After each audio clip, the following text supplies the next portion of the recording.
Om Namo Bhagavate Vasudevaya. Om Namo Bhagavate Vasudevaya. Om Namo Bhagavate Vasudevaya.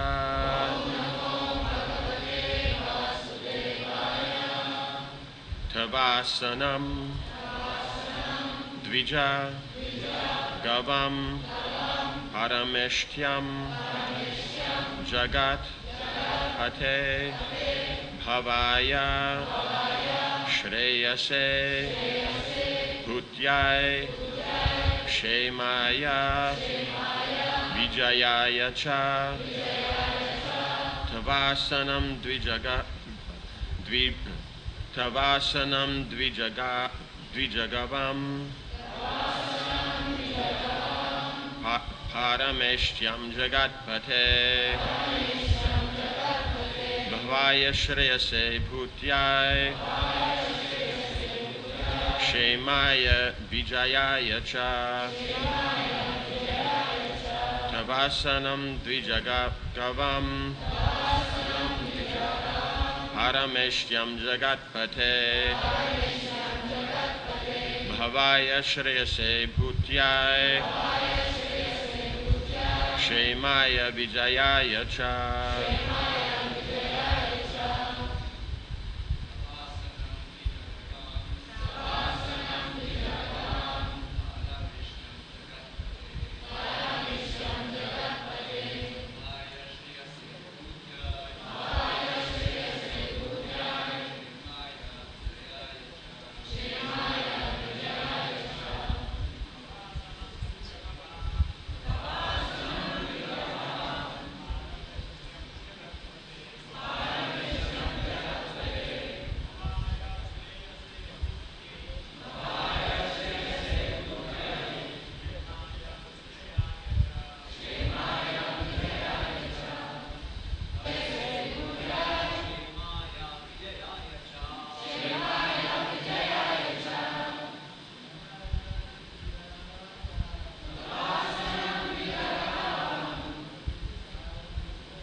Tava, your asanam, position on the throne, dvija, of the Brahminical culture, or of the Brahmanas, gavam, of the cows, parameshtyam, supreme, jagatpate, O master of the whole universe, bhavaya, for improvement, shreyase, for the ultimate happiness, bhutyai, for increasing the opulence, shemaya, for the maintenance and good fortune, vijayaya, for the victory and increasing prestige,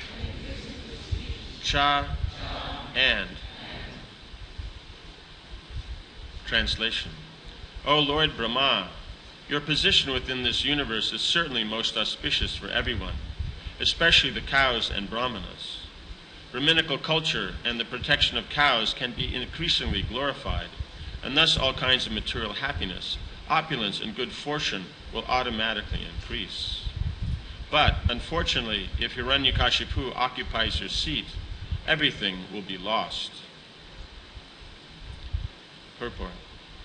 In this verse, the words Dvijagavam, Parameshtyam indicate the most exalted position of the Brahmanas, Brahminical culture, and the cows. In Vedic culture, the welfare of the cows and the welfare of the Brahmanas are essential. Without a proper arrangement for developing Brahminical culture and protecting cows, all the affairs of administration will go to hell. Being afraid that Hiranyakashipu would occupy the post of Brahma, all the demigods were extremely disturbed. Hiranyakashipu was a well-known demon, and the demigods knew that if demons and Rakshasas were to occupy the supreme post, Brahminical culture and protection of cows would come to an end. As stated in the Bhagavad Gita 5.29, the original proprietor of everything is Lord Krishna, Bhoktaram Yagyatapasam, Sarvaloka Maheshwaram. The Lord, therefore, knows particularly well how to develop the material condition of the living entities within this material world.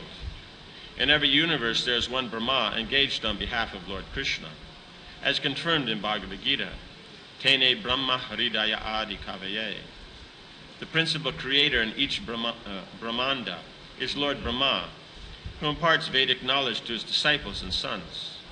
On every planet, the king or supreme controller must be a representative of Brahma.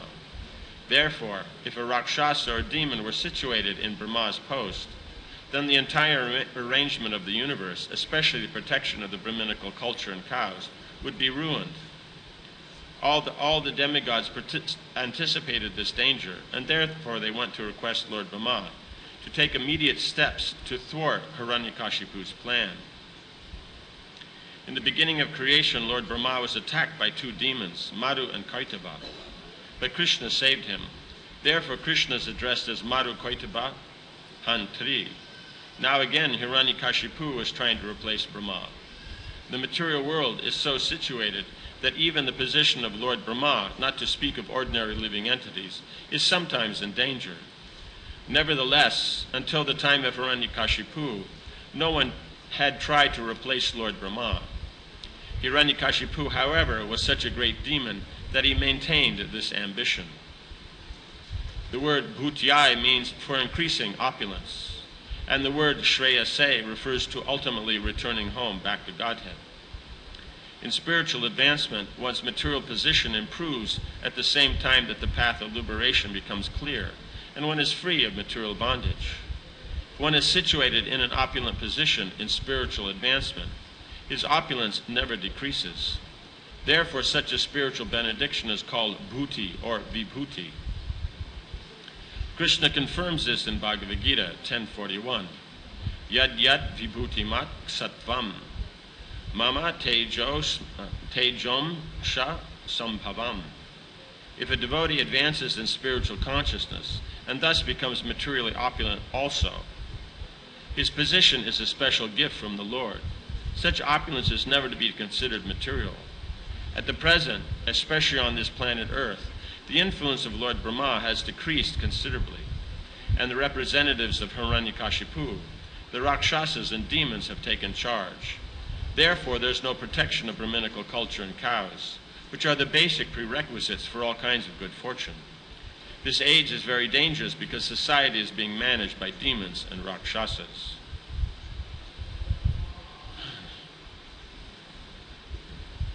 So here the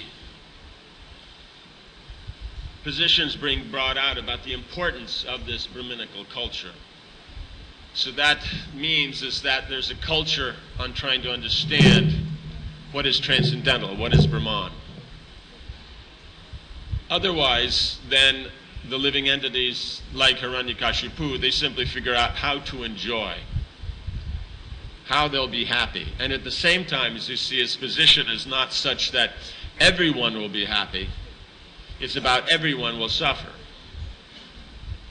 Right? So it's not even just, okay, he's trying to open up the heavenly planets to everyone, everybody can move around as they please. No, it's that even the people on the heavenly planets, having done all their austerities, they'll still suffer. So we see as this element of motive ignorance then being destructive will not actually make things nice. But somehow or other, the demoniac mentality, it very much appreciates this. I should whimsically be able to do whatever I want, and everybody else will suffer, right? So then, that's called happiness, right? If others aren't happy, then I must be happy. Like if I can point out that they're unhappy, that puts me in a better position, so I must be happy. Right? So it's not actually a very positive mentality. That's why we say it's generated from the mode of ignorance. So here then, the Brahminical culture, because it's based on following what is given by the Lord, what's the directions of the Lord, that then is what we're aspiring for in the way of a social structure, because that way then we're doing things in connection to the Lord. That's the whole point of it. But unfortunately, then the demoniac mentality, it doesn't like this. It wants to do whatever it wants, however it wants. So we have to be very careful to not be distracted by such mentality, because it's contemporary and it's modern and it's up to date. But all it is the latest demoniac flavor. It's not that it's actually a valuable flavor. You know, it's just like, let's say, okay, in the heroin community, they've all decided to use number 26 size needles because they're smaller and they don't make such a big hole. And so that's the latest rage. So do we take it up? No, because it's useless. You know what I'm saying? We don't take it up because it's useless. So we have to understand that anything that's not connected to Krishna is useless. That's simple. There's nothing in the material world that has its own position separate from Krishna, because it's all Krishna. When we say Brahminical culture means seeing everything as Brahman, means seeing everything as Krishna. So if we see something separate from Krishna, and this is valuable on its own, whether you're Krishna conscious or not, that's also illusion. And it's just a nicer form of Hiranyakashipu. But it's still the same principle. So this whole concept that what I like is what's important, rather than what does Krishna like, that's important. This is where the problem comes in. So instead of being self-realized, we're self-centered. Right? At least we got, one word out of the phrase correct, right? We got the self part there, right? So now all we have to do is bring it to the point of realization of who we are. Then we can actually deal with the self. Otherwise, then we're not actually dealing with the self. Because what we call self is not the self. That's the problem. That we're aware of ourselves, that's not the problem. That we think that the awareness that we have being on the body and mind, and we think that's us, that's the problem.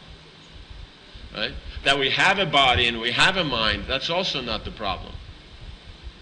That we have a body and mind and don't see it in connection to the Lord, that's the problem. So we have to be able to discern what the real problem is. So the real problem is not seeing things connected to Krishna, which everything is. That's why it's a pastime. Hiranyakashipu is making his attempt to take over the universe, but he can't. Right? Because it's Krishna's creation. But he has more determination than the demigods. The demigods are coming to Brahma. They're worried about the creation. There's 2 points. One is that it is the proper way, that it runs according to God's laws. So that concern of the demigods, that's good. That'll make them more God conscious. The other part of the equation is that they're worried about their own position. So if Hiranyakashipu takes over, they're not going to be as happy. Right? So they're looking for their own security.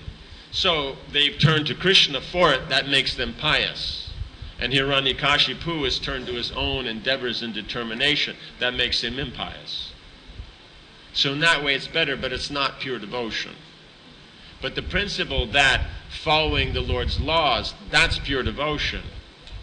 That's proper. I mean, someone in pure devotion, that's why it's pure, because they just serve Krishna. And for someone else, it's impure because they're not interested in serving Krishna. So that's the whole point. It's not about the activity. He's doing austerities. Others do austerities, they're glorified. He's doing austerity, it's not. You understand? So this is what we have to get used to. It's not what you're doing, it's why you're doing it. That doesn't mean now I can whimsically do anything.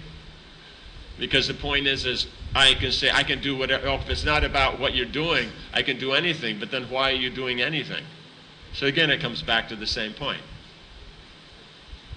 It's like that. You follow the rules, but it's not about the rules, it's devotion. Oh, so we don't have to follow the rules. So then, but what's your motive for not following the rules? Is it devotion? You understand?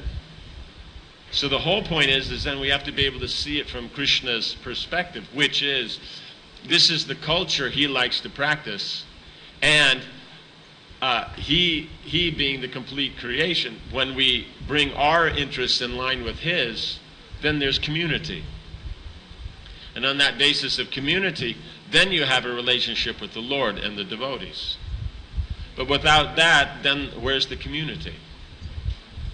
We're dependent upon the Lord, but in reality, actually having that position where we're happy won't come about.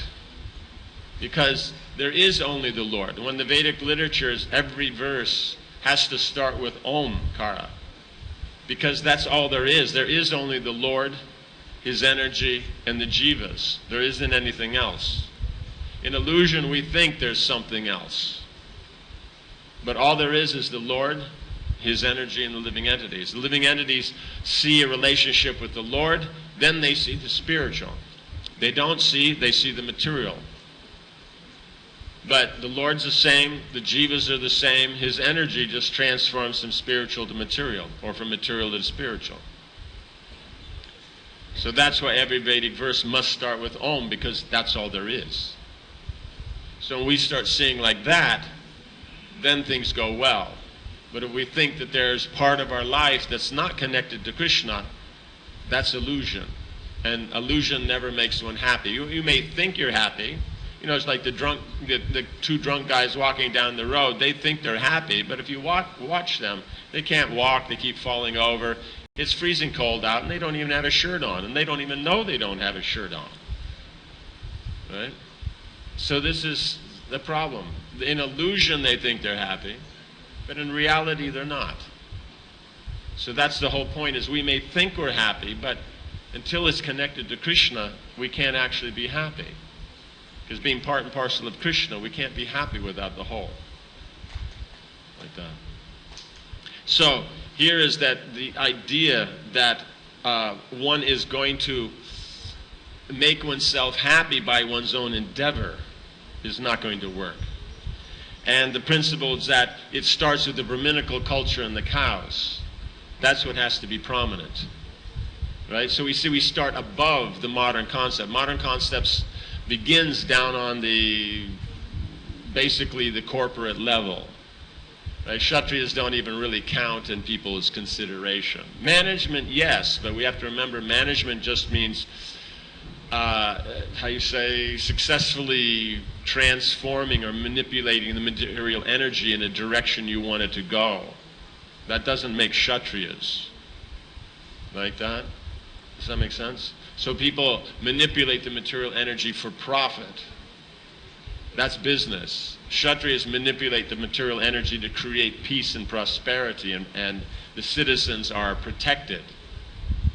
It's quite different.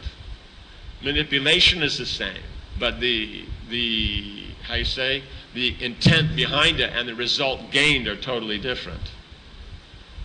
Right? The Kshatriya is supposed to see that everybody is engaged.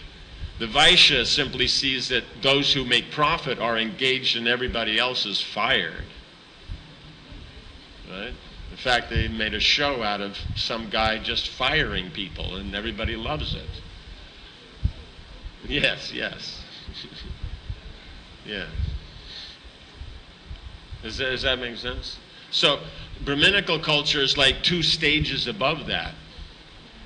That's why it becomes hard to understand. So when Brahminical culture, the practice of Brahmins, studying, teaching, patana, yajana, dana, pratygraha, these are the prominent elements. And then to do all those, you need the cows. Right? Because cows provide milk. That's then used in yajna. It's offered to the deities, it's used in the sacrifice. Then we have actual human society. Then to do that on a grand scale, you need Kshatriyas to organize it. Right? You need Vaishyas to create the economics for it. You need Shudras to get the work done. Right? But if it doesn't start with Brahminical, what's the meaning of Kshatriyas, Vaishyas, and Shudras? There aren't any. There is no meaning at all. Right? Unless, of course, you prefer the line of Hiranyakashipu, then I'm sure he can find a spot for you. Right? But in reality, this whole point is that this is the all good fortune comes from Brahminical culture and protecting the cows. If one doesn't have that, there is no good fortune. So nowadays it's very popular to run success seminars. But if those seminars aren't based on Brahminical culture, no one will be successful. And you can say that, 100%. It doesn't matter how the corporate brain doesn't understand it. We're not worried about that. Because the point is how the corporate brain will understand Brahminical, which is 2 stages of consciousness above it. You understand? So the reason people nowadays don't understand it because their consciousness is too low.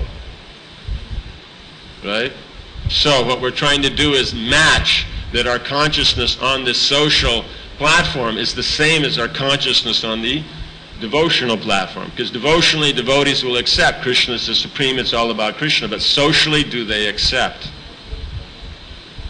That's where the difference is. That's the anartha. Anartha means there's a difference between your spiritual determination and your material attachment. So material attachment has not been dovetailed in the Lord's service yet. So we have to be very careful to see these things. And if we don't, then the reaction will be there. It's not that, well, I don't think it'll be there, it won't be there. That's the way children think. Children think like that. I want it to be like that. They're so surprised. They take the ball, they want to play, they throw it up in the air. They don't throw it forward, and it bounces off their head, and they get upset. Who bounced it off their head? Themselves. But it's not supposed to happen. Why? Because they think it shouldn't happen. Nice. But now are they following the process that won't make it happen? So that's the thing. We want to be happy. We want to be prosperous. Great. Nice ideal. But what's the process? You have to follow the Vedic version. It's God's country. It's God's laws. Right? That's the whole point. So that's the point, was it? I say. No country for un-Krishna conscious old men. Right? So that's the position. So if we see it like this, Prabhupada mentions this for a reason, because this is how it works. There is not another way it works. We can come up with all kinds of ideas. People sit in rooms and come up with newer and newer ideas every day. But that doesn't change how it works. That's the thing. So when we accept Krishna's plan, then it works nicely. Then we're like the Devatas who want to protect Krishna's system. Otherwise, then there's plenty of scope for Hiranyakashipu and his cronies who oppose the Vedic version. Like that. So what's being recommended here in Bhagavatam is we follow. It's not about the laws. It's not, in the beginning we follow because he's God. That's the principle. But the real reason for following is because it pleases Krishna. This is how Krishna does it. We can follow the laws because, yes, Krishna's God, and if I don't follow the laws, I get in trouble. But then it's not fully about Krishna as a person. Fully about Krishna as a person is, I follow these because Krishna gave these laws, he follows them himself. This is the way he likes it. And if I say, oh, we're Westerners, we're this, we're that, it's Kali Yuga, it's 2000, whatever, we come up with unlimited excuses. Where does either God as a person or God as God come into it? Even as Brahman doesn't come into it. So all that we're left with is our whim. So we want to take our whim as the supreme, great. But then the problem is there's 7 billion whims on this planet. Then we got the animals. So that's not going to make for community. Community comes from, it's Krishna. Krishna's desire. We make that as the common element, then we follow the directions given by him. Then there's community. Then there's prosperity. Otherwise, as we see, individuals may do well, but as a group, then it can only be done together, serving Krishna. Okay. Is there any questions or comments? Yes. It's a little...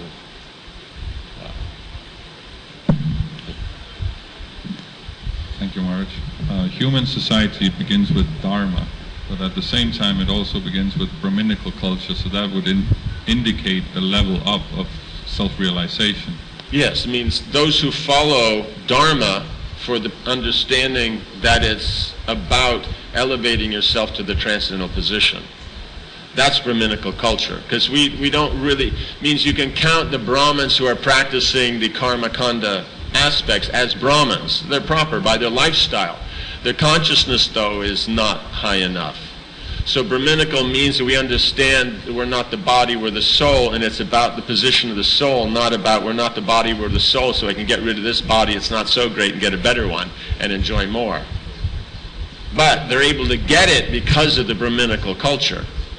But they're just using it on its lowest level, right, for karma. Well, in the next higher level, they'll use it for moksha. But the actual only permanent position is to use it for bhakti. So in other words, the Daiva Varnashram is basically your entry state of human life. And if you're working on economics or sense gratification, then that's below human life. Does that make sense? Yeah. So you have techniques of organizing things, but then you have the mentality. So the mentality is actually the most important thing. If the mentality is not right, the techniques won't work. Does that make sense? Yeah. Okay. Something else? Yes. In the back there. You got this.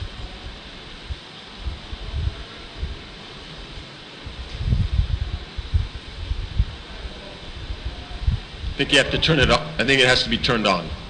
The mic needs to be turned on. Vibhu? Yes, very good. So in the Shastras it speaks about Dharma, Artha, Karma and Moksha. Right. So Srila Prabhupada gives us the example of the founding fathers, how they went to America and they were very religious, and then from then the religiosity came the economic development and so forth and so on. So obviously now we are in the sense gratification stage in a big way. So the fourth stage is moksha. So at this stage, when you look around you, see all the sense gratification being rampant, how would it be possible for that fourth stage of moksha to come in any other way but Krishna consciousness? Is it sort of... Means moksha means you're interested in being liberated or saved from the particular difficult situation you're in. So plenty of people have that mentality. But as you pointed out, that without Krishna consciousness, you can't make a permanent solution.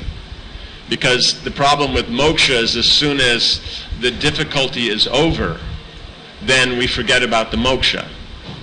Only in devotional service, when the difficulty is over, then we can remember Krishna and maintain that transcendental position. So that's why it's saying the materialists will move through these four stages. Because it's like, I say, in the intellectual circles, you see, many people dabble in Buddhism or in personalism. That's moksha, because they see the material world isn't actually offering anything.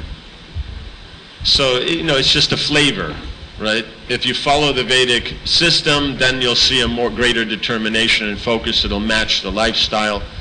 But in a non-Vedic, they'll just play with it according to the position.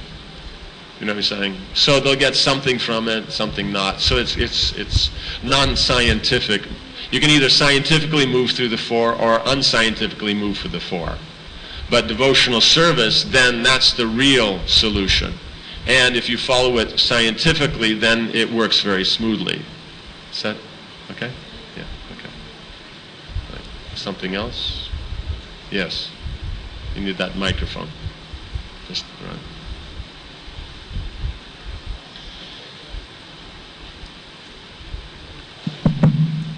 Hare Krishna. This you were mentioning Brahmanas transcending to the platform of transcendental platform. So what about the Shudras, Vaishyas and Kshatriyas? Because what I understand is that if they can do devotional service, they can transcend even the Brahminical culture and go to the transcendental platform. Right. So how do we understand that they can also go like that? How is it possible for them? Because coming to Brahman platform itself is so difficult. So from a Shudra platform coming to Brahmana, yes, means because culture in the Vedic system, there's only one culture. It's Brahminical. There's 4 occupations, but there's only one culture. We make a mistake. We think that there's Kshatriya culture, Vaishya culture, Shudra culture. No, there's Brahminical culture. Those within Brahminical culture may have one of 4 occupations. You understand? So, what is Shudra or a Vaishya or a Kshatriya? But you're actually supposed to think like a Brahmin. Right? But the skill, then you will act according to the skill of that particular occupation. You understand?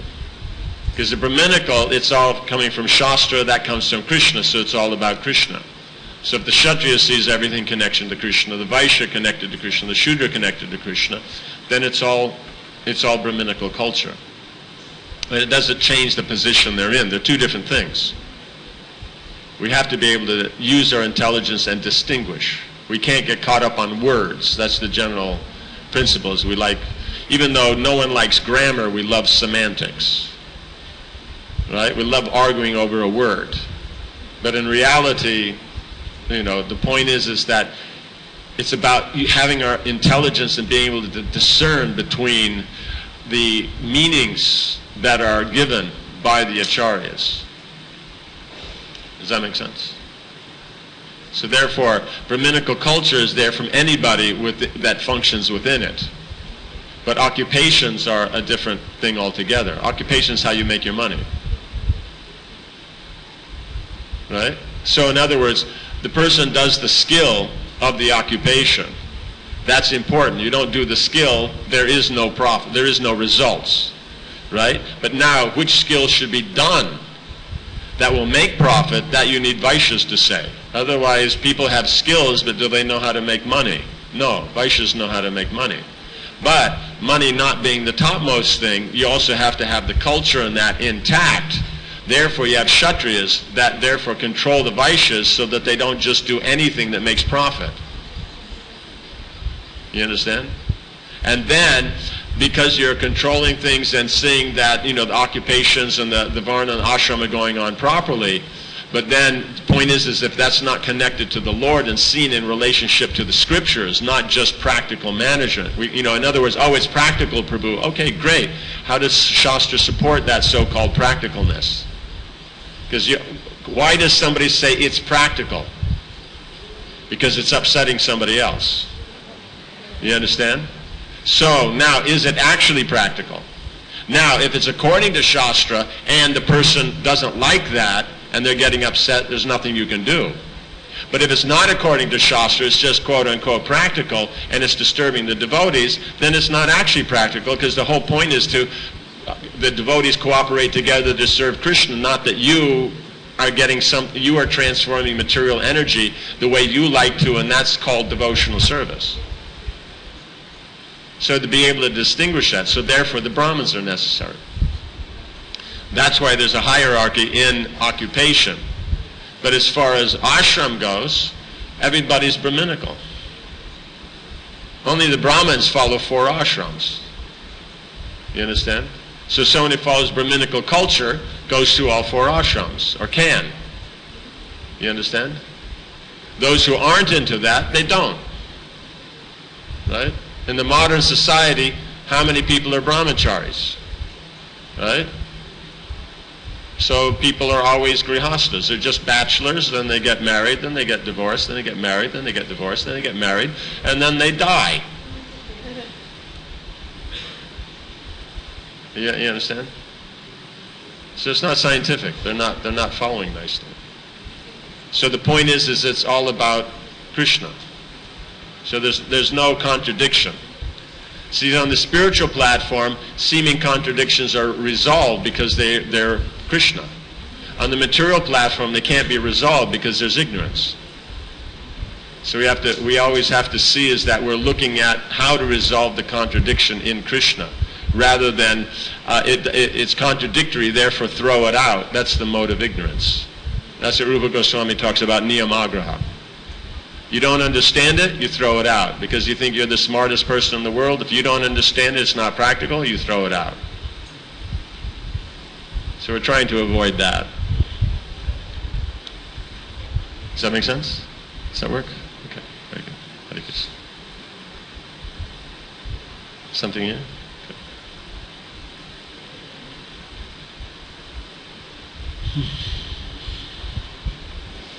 Ji Hare Krishna Maharaj ji. Maharaj ji, in the Dwapar Yuga, when Lord Krishna was there, the dharma was the deity worship. So my question is like how the Pandavas were executing their devotional service. How were the Pandavas engaged in devotional service in the Dwapar Yuga? They were doing their activities to please Krishna. That's devotional service means engaging your senses for the pleasure of the Lord. So it doesn't matter which system you're following, that's what you're doing. Right? To do yoga, you need senses, but you're engaging them in the Lord's service. To do yajna, you need senses. You're engaging in the Lord's service. To do deity worship, you need senses. You're engaging in the Lord's service. Samkirtan means you're taking your senses, engaging in the Lord's service. So that's what's going on. Does that make sense? You just have to remember their deity is walking around and talking to them. So, okay? Yeah? Something else? Yes. It goes towards the back. Maharaj. It's on, I think. Hare Krishna. Maharaj, from the occupational point of view, Occupational point of view, okay. Bhagavad Gita 3.35 is slightly bewildering. If I am skilled in one occupation, then that is my occupation. That is my occupation. So how can we say that Shreyan Sodhama Vigunaha Paradharma Sunishtadha? If I am good in one occupation, how can I be better in other occupation? The point is guna and karma means the skill, guna means your character and mentality. So somebody can have a skill in another activity, but they don't necessarily have the guna, the character. So the problem comes up is that they can perform the other skill, but because they don't have the mentality to match it, therefore it's disturbance. That's why Krishna says better to do your own duty, which means the skill that you have the mentality for, and not be as good at it as doing someone else's. Because skill, if I see that I can get profit from something else, then I may do it. Just like in Calcutta, if you have a law firm and it belongs to Kotari, who is Kotari? Are they Brahmins? They're Vaishyas. So he saw, I can make more money off of law than sitting in Butter Bazaar selling nuts and bolts. That's all. But then the mentality, it's about money. It's not about law. It's just you can make money off it, just like a hospital. They make money off of it. It's not about, and then they work with other people who have insurance, which is all about money. But it's all being projected as, oh no, it's for everyone's benefit, and we're just trying to do that, get well sooner, and all these kind of things, But in reality, it's just money. So that's the meaning of what Krishna says, is better to do your own job, better to sit in Butter Bazaar and have a smaller shop than be doing a Brahminical thing and making tons of money. I know one Vaishya, one devotee, his brother, businessman, he ran a school in Delhi. And now I'm talking 1980s prices, okay? So you can imagine you take that about 5 times now. In that time, to get into the school, you had to pay 2 lakhs under the table to get in, because there was millions of kids want to get into the school, and we're talking Delhi, so that's actually a literal. And then there's limited places, right? So 2 million to get into the school. Then there was 10,000 a month fees. They had, of course, the best teachers, best facilities, best everything. Kids got best marks, but it was just the best for business. Because if it's the best, then people with money will send their kids. So you can imagine, in that school, I think it had, I can't remember, I think it had 2,000 students. So how much money is there? Huge amount of money. But now, is that what you're supposed to be doing? Now, as far as skill goes, they were learning the skill nicely. But as far as guna, are they learning any character? No. So is that what it's supposed to be? Teachers are supposed to teach the skill and the character. Right? Look at, let's say, old skill. Old world, right? A guild. You understand guild? Guild. It's kind of like a group of people in the same area. Okay, let's take, traditionally, the Vaishya has a son. He's gone to school and all that, but now he has to learn business, right? So he goes and studies under either a good friend or a relative, right? What does he first do in the shop? Clean, set up, carry things around and that, right? Does he put him behind the seat and make him the big man? No. Why? Because he has to learn the mentality. Yeah, you understand? And when the mentality is good, then he starts giving a little bit of money. So now he's inspired. By proper behavior and work, I got money. Now you just increase that to the point now he can run a business. You understand? So that's the thing. Guna and karma have to go together. Just because someone says, well, I can do what they're doing, so what? Can you maintain it? Can you maintain it? You know what I'm saying? People fight over, oh, we want to address the deity, this, that. There's a whole thing. Everybody's killing each other. And then you come back after 6 months, a year, 2, 3 years, they're all gone. And the same guy who was quiet there that, as they jostle him about because, they all think they're more important, then he's still the pujari. Come back after 20 years, he's still the pujari. Why? Because he has the Brahminical mentality. The others, it's prestige. Anybody wants to come in and clean up on the altar and go away? No one knows about it. Anyone wants to just put the clothes away and all that? No one knows about it. Dress the deities, everything, oh, wow, that's nice. You understand? It's important. But the fighting is over who's dressing the deities, not who's washing the pots in the kitchen after the Raj Bhog. I don't see anybody fighting over that. You know what I'm saying? Everybody's fighting that they want to make the garlands. Who's fighting to go out there in that field there and pick the flowers? We hire karmis to pick those flowers. You understand? This is guna and karma. Devotional service is not a political platform. It's not a social platform for prestige. It's devotional service. We make it into position and like that. If you're a manager, you're on the top of the pile. According to the Vedic system, you're number 2. At best, that's on a good day. You know what I'm saying? But we make it, if you're manager, you're top of the pile. Since when is manager top of the pile? Yes, in Japanese culture, the samurais are on top of the pile, and then the Brahmins are next. In Europe, then they're also on the top of the pile. Right? Unless you're Catholic, then okay, the Pope's on the top of the pile, but, England worked on that and made the king on the top of the pile. Right? You understand? So this kind of mentality doesn't have any value in Krishna consciousness, because it's Krishna's culture, Krishna's society. Does that make sense? So that's why guna is so important. Just because you have the skill of the other person doesn't mean you can actually do it in a proper way, proper mentality, and there's a good chance you can't maintain it. You understand? That's the whole thing. Right? Let's say you have the kid, he wants to learn music. He comes in and, he has to be able to play something main and do something main. He can't maintain it. He goes away. But there's this guy sitting on the stage of the musicians. He just plays the drone. And he can sit there for hours and do it every day, day in, day out. That's a musician. He's not a very skilled musician, but he is a musician. And the other person is worried about the skill. He's not the musician. You understand? Because the amazing thing in the modern culture that the chair is made in such a way that basically most anybody can sit in it.